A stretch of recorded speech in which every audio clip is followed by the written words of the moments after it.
നമ്മളിപ്പോൾ ഉള്ളത് കോഴിക്കോട് മുഖദാർ ബീച്ചിന്റെ അടുത്തുണ്ട്. അതിങ്ങനെ പാൽക്കാവൊക്കെ കുറിച്ചൊന്നുമില്ല. ഈ മുഖദാറിന്റെ പിന്നിൽ ഈ പേര് വന്നതിന് പിന്നിലൊരു കഥയുണ്ട്. ആ കഥ ഞാൻ പറഞ്ഞത് ഉസ്മാൻ റളിയല്ലാഹുവിന്റെ കാലത്ത്, ഖലീഫയായിരുന്ന ഉസ്മാൻ റളിയല്ലാഹുവിന്റെ കാലത്ത് ഇസ്ലാം പ്രചരിപ്പിക്കാൻ വേണ്ടി ഇന്ത്യയിലേക്ക്, നമ്മുടെ കോഴിക്കോട്ടേക്ക് ഒരു സ്വഹാബി വരുന്നുണ്ട്, മുഗീറത്ത് ബിൻ ശുഅബ റളിയല്ലാഹു അൻഹു.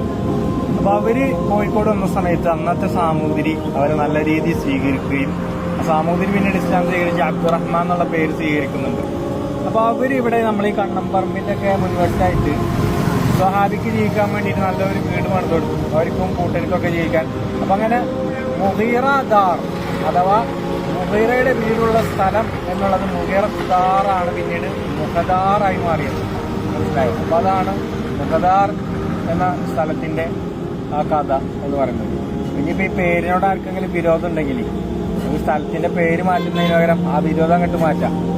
അപ്പൊ മുഖദാർ വരുന്ന ആളുകൾ എന്ത് ചെയ്യാം, അതൊന്നും ആലോചിക്കാം. ഓക്കെ, ചരിത്രമാണ് ചരിത്രം.